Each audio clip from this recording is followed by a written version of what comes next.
Steven, don't do it. Discount double tear. Oh, no. Why does it have to happen that way, you know? Oh, not again. Oh, look away, look away. Some say that without the bad times, you can't truly appreciate the good times. We all know of the positivity surrounding the Detroit Lions organization as we head towards the 2024 season. But any true Lions fans know that that was not always the case. So today, we're going to take one last trip down Nightmare Lane. Thank you guys for returning for another video. I am your host, Johnny Gaz, and today we're going to go through it just one more time. I'm going to give you my top 10 same old Lions moments. Let's go. Before we take a look at some of these awfully bad memories, make sure to like the video. If you dig the vibe here at Johnny Gaz Sports, hitting that subscription button and notify bell is the best way to make sure you don't miss any future videos on the channel. We now have a membership option available. All of the fun videos and content that you've come to love here on Johnny Gaz Sports is available for you. If you'd like to become a member, just hit that join button. I'll give you all the details on how you can get involved. Thank you guys so much for the recent support on these videos. Let's get into today's topic. Same old Lions, S.O.L, a term ingrained into any Detroit Lions fan's head, something I wish I could get rid of. But where does this come from? Where did same old Lions really stem from, and how did it get related to Detroit Lions football? The true meaning of same old Lions actually goes all the way back to old circus times, back in the late 1800s, early 1900s, where the circus train would come through these towns. A lot of them would be very similar. So the term same old Lions, same old Bears, same old whatever they were doing, same old circus routine, that's sort of where this came from. Now, in relation to the Detroit Lions, back when they won their last NFL championship back in the 50s, a writer by the name of George Puskas, writing for the Detroit Free Press, used that term to sort of relate the losing that was happening stemming from everything that happened after the 1950s championship for the Lions. That then carried on through the 60s, was passed on through generations of writers at the Detroit Free Press, such as Mitch Albom, so on and so forth. We get into the late 90s, early 2000s, and that term sort of becomes synonymous with Lions football. I believe it goes back to a national broadcast, Tony Dungy actually using the term same old Lions back in 2003. That then kind of got into the national media and became more of a national attention type thing. So as much as we knew it in Detroit, it then became a national phrase in the early 2000s. We know that there have been so many moments and types of things to happen to the Detroit Lions organization that we can classify as S.O.L or same old Lions, and we are going to go through a ton of them here today. I'm sure we're not going to hit all of your favorite S.O.L moments, so make sure to hit me up in the comments. Did I miss something here today? Is there something you want to mention, something that definitely classifies as same old Lions? Hit me up in the comments. I've had so much fun talking Lions football with you, and I'm sure that this topic will spark some more discussion. So let's get into our top 10 same old Lions moments. At number 10, I have the infamous 10-second runoff against the Atlanta Falcons in 2017. Matthew Stafford hits Golden Tate on a very short pass heading into the end zone with 8 seconds to spare on the clock. Initially called a touchdown. That is then challenged and overturned by the officials because the Lions did not have any timeouts. It was a running clock at the time. They deemed Golden Tate to be short of the end zone. By rule, there is a 10-second runoff, which inexplicably ends the game. The Lions lose to the Falcons, just like Let's bring in our rules analyst, working with Mike Pereira, Dean Blandino. Go back to a running clock, and we have a 10-second runoff. So by rule, the game. At number 9, and they don't get any easier, let's go to the 94 playoffs. Of course, we know against Green Bay, Brett Favre, and Sterling Sharpe.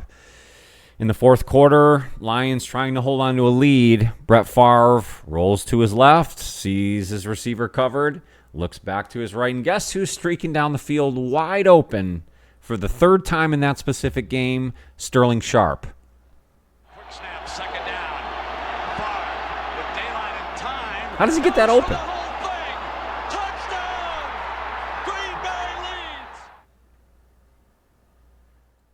At number 8, we go to the following year's playoffs. A couple good years for the Lions there, 93, 94, 95.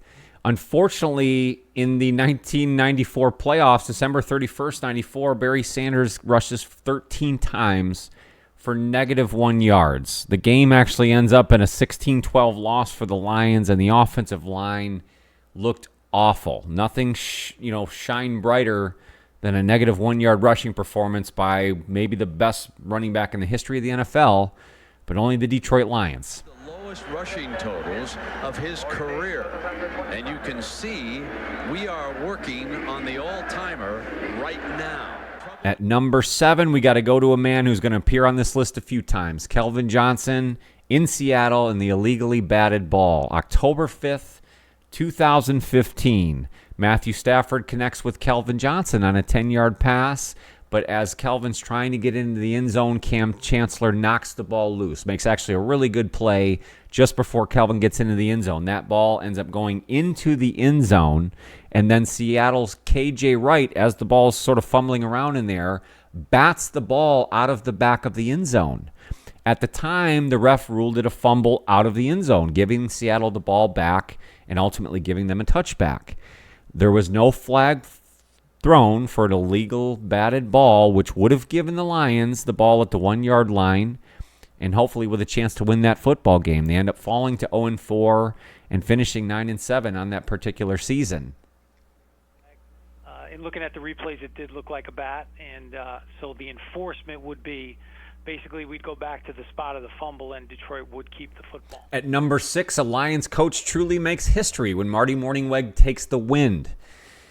Unbelievable. November 24th, 2002, the Lions come back from a 17-7 deficit, bringing it to 17-17 at the end of regulation. They're actually fortunate enough to win this coin toss.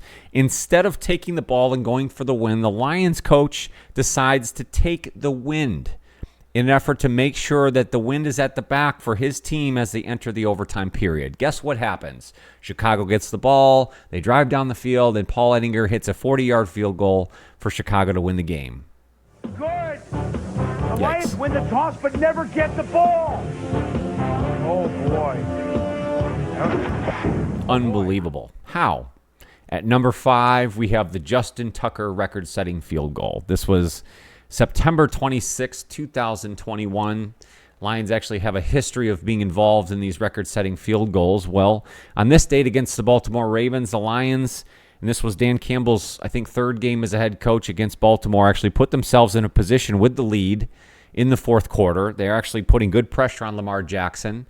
So the Baltimore has the ball in their own territory in the fourth quarter. They end up getting, I think, a crazy first down in this situation to Sammy Watkins, which then sets them up for a mammoth field goal.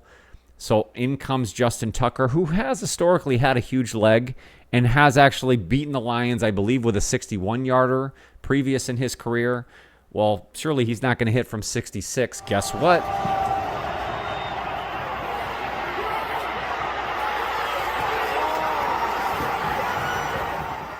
And at number 4, we have a painful two-parter. Who remembers the Aaron Rodgers Hail Mary? In 2015, coming off of what was a great win on Thanksgiving Day, the Lions were actually starting to build momentum heading towards the end of the season. In comes Aaron Rodgers and the Green Bay Packers in our two-part S.O.L. extravaganza. If you remember the first play and the first attempt for a game-winning TD, there's a Lions' Devin Taylor, the defensive lineman at the time, appears to touch or grasp or graze Aaron Rodgers' face mask, which gives them another untimed down. So rather than defending the Hail Mary, Jim Caldwell puts on a pass back and forth kind of defense, thinking that they're going to try that instead of a monster Hail Mary. Well, Aaron Rodgers does what Aaron Rodgers does, and he throws a huge bomb Hail Mary into the end zone, which is then caught by tight end Richard Rodgers, who somehow easily jumps up and grabs that football. It's like he wasn't even being defended. And Green Bay wins the game 27-23, basically capping that season for the Lions.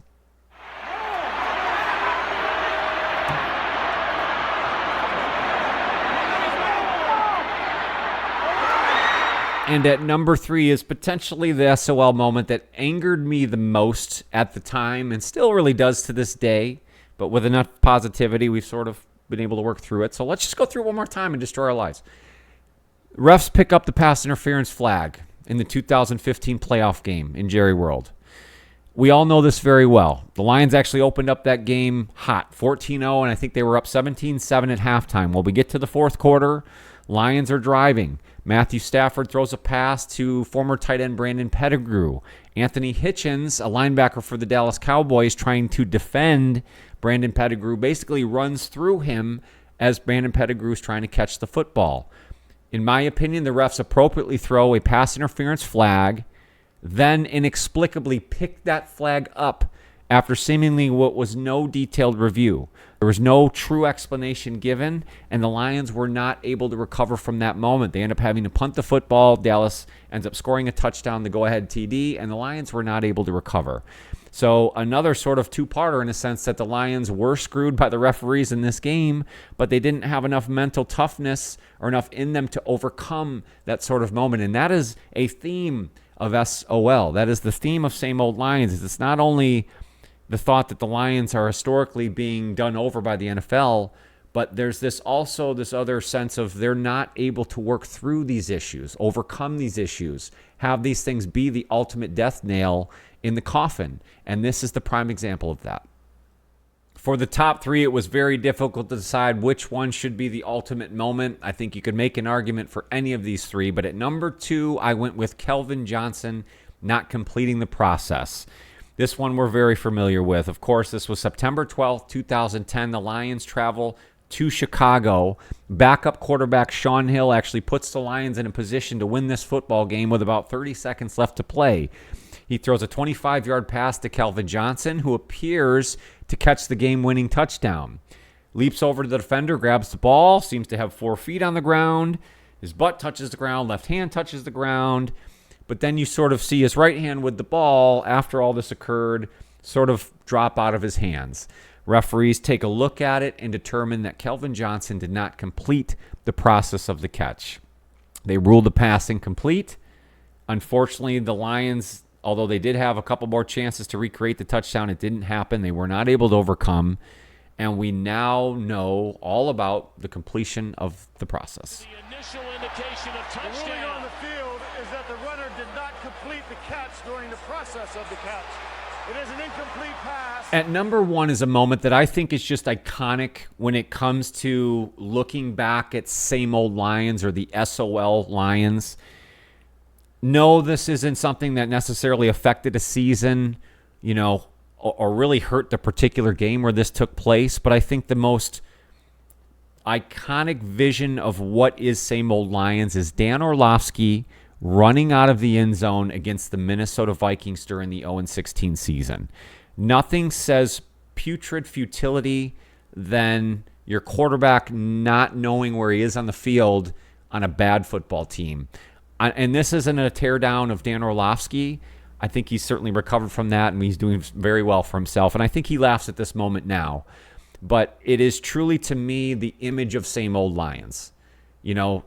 Just an image you can't get out of your head, something that, again, shows the true downside of this organization, the true low point of Detroit Lions football. The 0-16 season between 07 and 08, it was a true disaster. And the Dan Orlovsky running out of the back of the end zone just really highlights that moment and Same Old Lions in general. In doing the research for this video, it is incredible the amount of Same Old Lions moments that you can run into. There is so many other moments that I'm sure I've missed here today. The Lions losing to the Bears at home to end the 2000 season, knocking them out of the playoffs. Jim Schwartz throwing the challenge flag against Houston, resulting in a touchdown that should not have counted, end up losing the game there on Turkey Day. You have the Trey Flowers hands to the face shenanigans. Do you remember the Matt Flynn game at Green Bay that earned him a mega contract just because he dominated the Lions in the last game of the season? We started this video with a Stephen Tulloch ACL tear on a discount double check. The Ndamukong Suh missed extra point. Don Muhlbach's errant snap against Minnesota in 04. Bobby Ross going for 2 in Arizona. It goes on and on and on. Part of me relishes in the fun of reliving these moments. Part of me wants to forget them forever. But the truth is, again, you can't get to the promised land if you don't know where you've been. We can't enjoy the good times if we don't remember the bad. And that's why we go through them here today. Are there any that I missed? definitely hit me up in the comments. Let me know what your favorite or least favorite Same Old Lions moment was that we went through today. Or if you want to bring one up that I haven't mentioned, please do so. I love talking Lions football with you guys. Certainly talking much better moments than we did here today, but I so much appreciate your time. Make sure to hit the like button if you dig the vibe here at Johnny Gaz Sports. That subscription button and notify bell is the best way to make sure you don't miss any future videos on the channel. And hit that join button if you want to find out what a membership will get you here at Johnny Gaz Sports. I'd love for you guys to get more involved. Thank you so much for your time. Have a fantastic day.